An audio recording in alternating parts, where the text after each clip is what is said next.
my friends. Welcome back to my channel. We are continuing Game of Thrones weekend in anticipation for Season 8. In the previous video, I did some Targaryen lore. I've done Stark lore. I've done general Game of Thrones lore. The playlist will be in the description. And I've also done some additional Game of Thrones lore videos, part 2 and part 3 really, or I think it's part 2. So today, we're going to talk about Lannisters, the different Lannister characters, such as Cersei and Jaime. Let me tilt this up a little bit here. That might be better. Okay. We're gonna do Cersei, Jaime, and Tyrion Lannister. Maybe Tywin. We'll see. So, without further ado, let's start with Cersei Lannister. Did I say Cersei? Did I say Cersei? I think I did, right? I'm gonna laugh when I edit this video back. Here's a quote from Cersei Lannister. When you play the Game of Thrones, you win or you die. There is no middle ground. And this is something she said to the late, great Eddard Stark. Rest in peace, my friend. Rest in peace. By the way, I got the glasses on today, looking extra nerdy. I'm gonna tilt my head this way to avoid the glare from my lights. I hope you guys don't mind. I actually don't know how to fix that. If you are a videographer, have some film experience, and you know a way to set up the light so that it doesn't hit my glasses and cause feedback like that, then please let me know. I would greatly appreciate it. Thank you. Alright. Let me get rid of this video of Joffrey dying. Spoilers. If you don't know, then, why are you watching this video? Okay. Queen Cersei Lannister is the widow of King Robert Baratheon, with whom she had her sole trueborn child, and Queen of the Seven Kingdoms. She is the daughter of Lord Tywin Lannister, twin sister of Jaime Lannister, and elder sister of Tyrion Lannister. She had an incestuous relationship with Jaime, who is secretly the father of her 3 bastard children, Joffrey, Myrcella, and Tommen. After the poisoning of her elder children in the later stages of the War of the Five Kings, and Tommen's suicide in the wake of the destruction of the great Sept of Baelor, Cersei assumed the throne under the name of Cersei of the House Lannister. Are you ready for this? Cersei of the House Lannister, the first of her name, Queen of the Andals, and the First Men, Protector of the Seven Kingdoms. That is a mouthful. That's what she said. Seriously though, do they need these long-ass titles? Making her the 20th ruler of the Seven Kingdoms, as well as the first officially recognized Queen Regent in the history of Westeros. It's too bad she's an evil cunt, am I right? Unfortunately. Kind of mirrors reality in a way, not to get political, right? Our first female president was almost a massive... Well, anyway, you get what I'm saying. You get what I'm saying. Okay, now let's get into the background. There's going to be some repetition here, so bear with me. Cersei is the only daughter and eldest child of Lord Tywin Lannister and his wife, Joanna Lannister, who was also his cousin. Tywin is the head of House Lannister, the richest man in the Seven Kingdoms and Lord Paramount of the Westerlands. The Westerlands are one of the constituent regions of the Seven Kingdoms, and House Lannister is one of the great houses of the realm. Cersei is the eldest twin of Sir Jaime Lannister and the elder sister of Tyrion Lannister.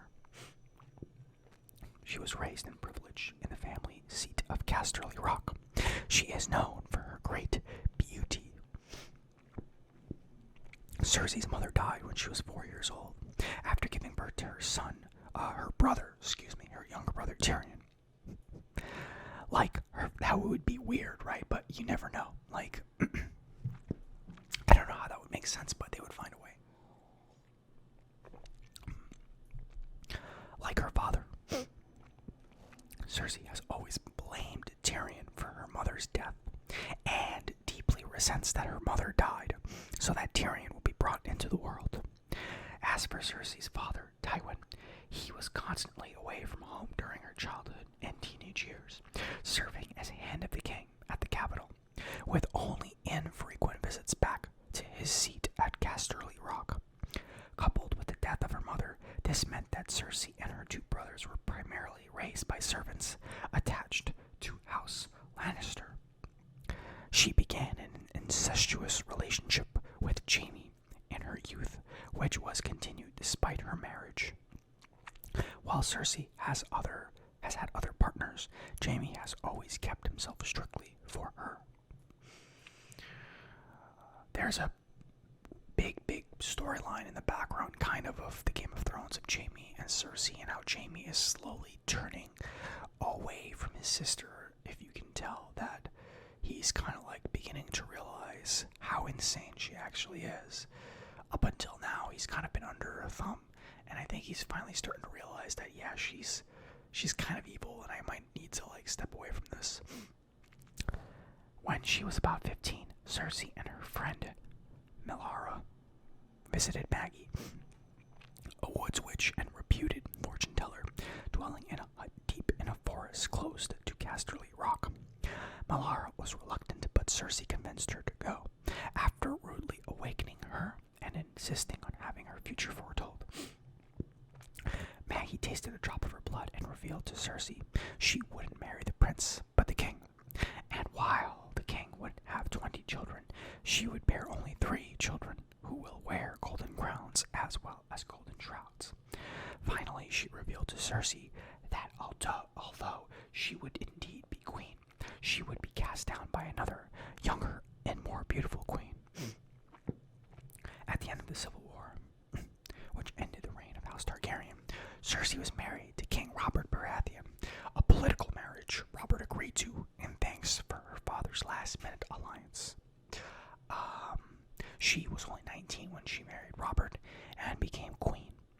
At first, Cersei was infatuated with the handsome Robert, but their love began to wane when he called her Lyanna on their wedding night.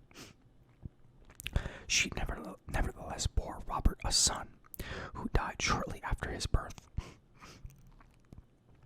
Cersei was devastated by the loss of her son and refused to have the body taken from her, forcing Robert to hold her while they took her son from her. In time, Cersei's feelings for Robert turned to hatred, and she returned to her brother as a result. Her 3 children, Joffrey, Myrcella, and Tommen, are officially Robert's, but in reality are the products of her incestuous relationship with Jaime. Now let us move on to Jaime Lannister, a great character, by the way. Throughout the series, I have a love-hate relationship with this guy. He is definitely one of my favorite characters in the show because of what a conflicting persona he is. There are no men like me, only me, and that's Jaime Lannister talking to Catelyn Stark. Sir Jaime Lannister is the eldest son of Tywin, younger twin brother of Cersei, and older brother of Tyrion Lannister. He was involved in an incestuous relationship with Cersei, and unknown to most, he is the biological father of her 3 children, Joffrey, Myrcella, and Tommen.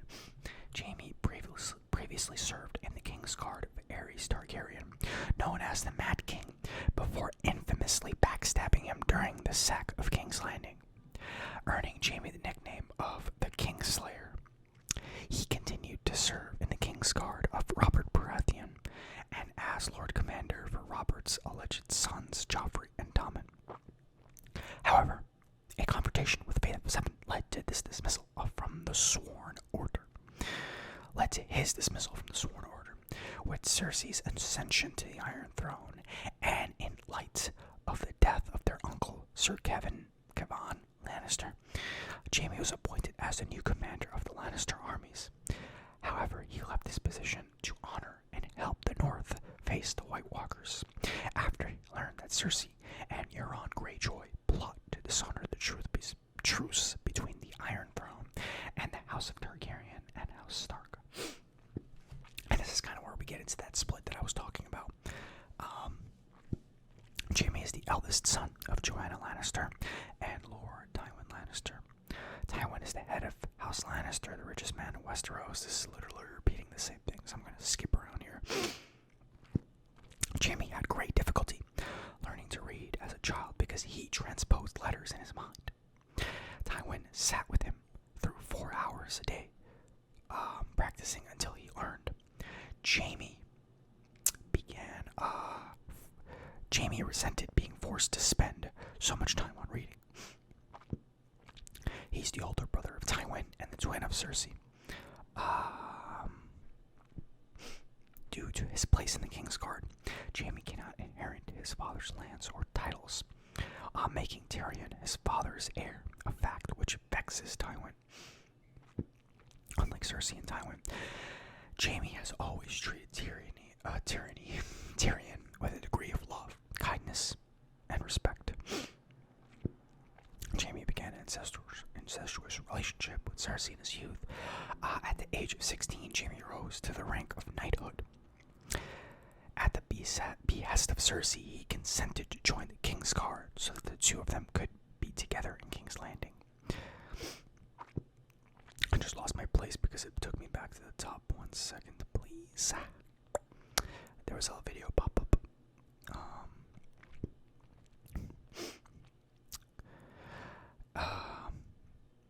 However, Tywin erupted in fury and resigned his position as head of the king, taking Cersei back to Casterly Rock with him.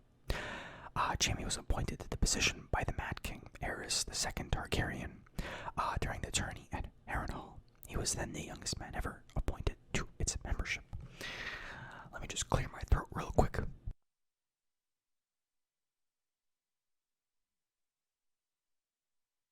Alright, we're good.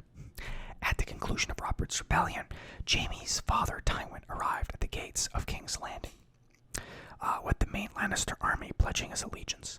Most of the small council urged Aerys not to trust Tywin, especially Jaime, knowing his father would never support the losing side of the war. Instead, Grand Master Pycelle gave the opposite counsel, and once the Lannister army was allowed inside, Tywin ordered his men to attack the city.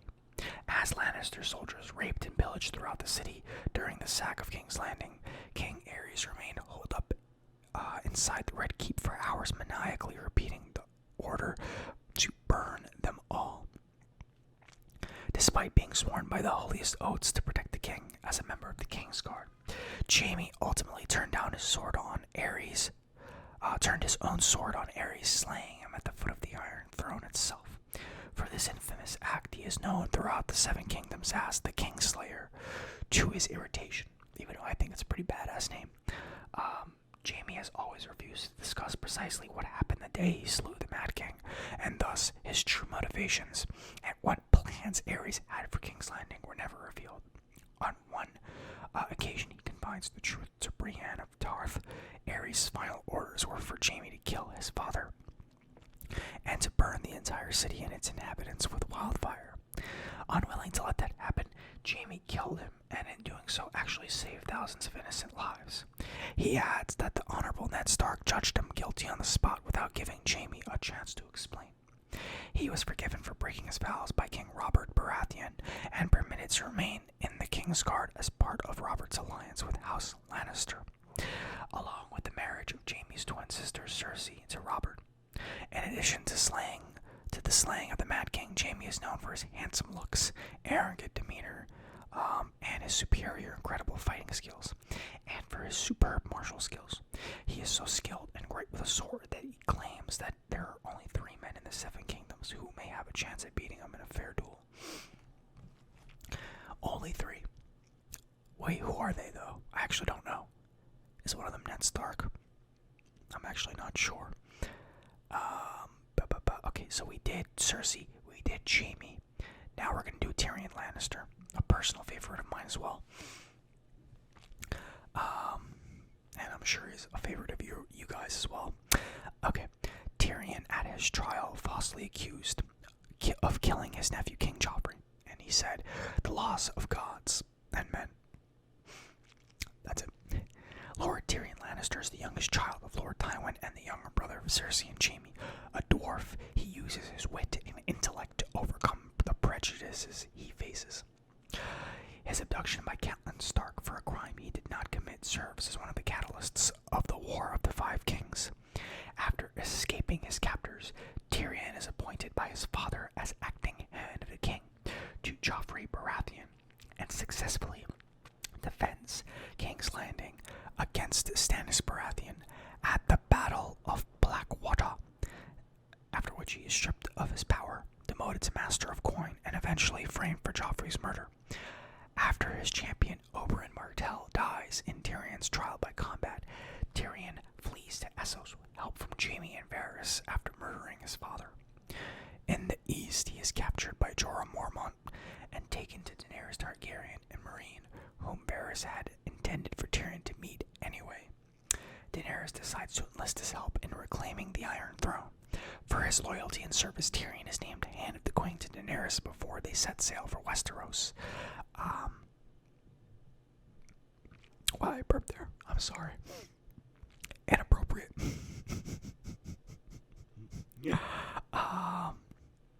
With her new army and allies ready to advise her when they reach her ancestral home of Dragonstone, where he acts as her strategist during her invasion of Westeros. Okay, here we go. Tyrion Lannister is the youngest son of Joanna Lannister and Lord Tywin Lannister. Tywin is the head of House Lannister, the richest in the Seven Kingdoms, blah, blah, blah. We know. There's a lot of repetition, but, no one's expecting to actually, I'm sure it's not expected that people are going to read back to back, so. He is a dwarf, causing him problems and persecution. His size has led him to being referred to derisively by various names, such as the Imp and the Halfman. This is mitigated by his intellect and his family's wealth and power. Had an infant with dwarfism like Tyrion been born a commoner, he'd have simply been left out in the woods to die. However, Tyrion was born into a powerful noble house and was therefore spared.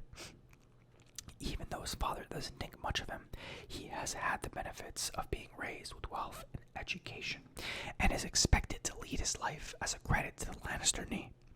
He is committed to the good of both his house, and since Cersei married King Robert Baratheon, his families continue to hold on the throne. When Tyrion was 16, he met a got cut off there again. When Tyrion was 16, he met a Wright's daughter named Tysha on the road. Tysha, not sure. Apparently the victim of an attempted rape. While his brother Jaime ran off the attackers, Tyrion helped Tysha recover from the ordeal, and they became lovers. I don't remember this girl at all. They found a drunken, wandering septon willing to marry them, and briefly they lived as husband and wife. How do I not remember them? However, Lord Tywin learned what had happened and became displeased. Jaime confessed that he organized the incident to make his brother happy, and Tysha was actually a prostitute. Okay, now I remember. As a lesson, Tywin gave Tysha to his guards, paying her a silver coin for each man and forcing Tyrion to watch. By the end, there were so many silver coins that they were running out of her hands onto the ground. Tyrion has reciprocated Tywin's hatred ever since. His two siblings have had positions of respect and responsibility since their teens. When Tyrion turned 16, the age of manhood, Tywin Lannister put Tyrion in charge of the drains and cisterns at Casterly Rock. Tyrion brags that the sewage never flowed smoother to the sea. Tyrion once encountered Lord Gregor Forrester at the tourney in Lannisport. While they once spoke briefly, Tyrion found Gregor very honorable, even mentioning it to Gregor's daughter, Mira, years later. Tyrion spends a lot of time at court in King's Landing to avoid his father. He gets on well with Jaime and his niece Myrcella, and nephew Tommen, but has had a colder relationship with Cersei and his sadistic nephew, Joffrey. He has a fondness famous for prostitutes and drink, but is also intelligent, cunning, and educated. He is also a kind man who would protect the innocent, claiming that he loves broken things. And there we have it. That's all of the Lannisters, I believe. Let's see, Cersei, Jaime, Tyrion, Tywin. Let's do Tywin. Joffrey, I'm not going to count because he's technically a Baratheon, even though he's not. So if I end up doing a Baratheon video, we'll do Joffrey as well. Before long, this is a quote, before long I'll be dead, and you and your brother and your sister and all of her children, all of us dead, all of us rotting on the ground. It's the family name that lives on. It's all that lives on. Not your personal glory, not your honor, but family. This was Tywin talking to Jaime. Alright, so we all know his impressive credentials, so we're going to skip that stuff. Tywin is the real power in King's Landing, and he is the true ruler of the city. Tywin is the richest and most powerful man in Westeros, and he is the most powerful man in the world. According to his youngest son, Tyrion Lannister, Tywin is one of the richest and most powerful men in the history of the world, and he has all of the 7 kingdoms in his pocket. In other words, he has enormous power and influence over all of the 7 kingdoms. Tywin even has enormous power and influence over other powerful lords of all over Westeros, and he is the true ruler and power of King's Landing.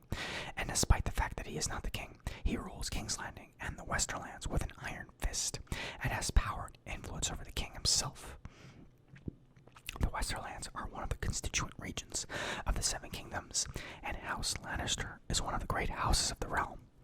House Lannister is the richest and most powerful house in Westeros. The Lannisters rule the region from their seat of Casterly Rock. He is a widower with 3 children. Casterly Rock, the Lannisters' ancestral seat of power, is located over a group of highly productive gold mines, which have provided the Lannisters with immense wealth and power over the years, and led to the joke that Tywin shits gold. Tywin is the beloved son of Tytos Lannister. His father presided over a period of decline for the house, frittering away much of their fortune on poor investments and allowing himself to be mocked at court, creating a perception of weakness.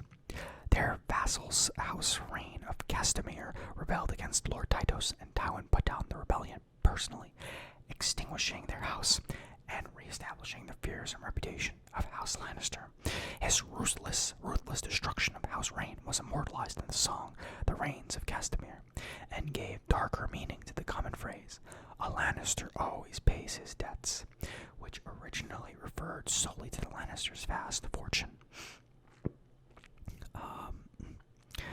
Let's see. Wait, some of this is about Tywin teaching Jaime how to read, and his sons and daughters and whatnot.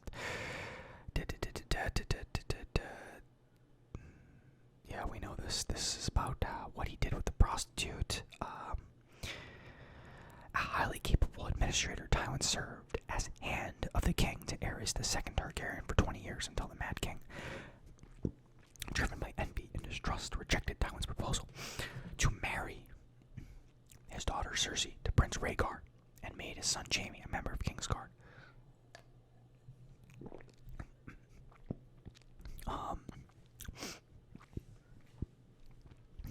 As members of the Kingsguard are forbidden to marry, Aerys had effectively robbed Tywin of his heir, which Tywin perceived as a great insult and resigned.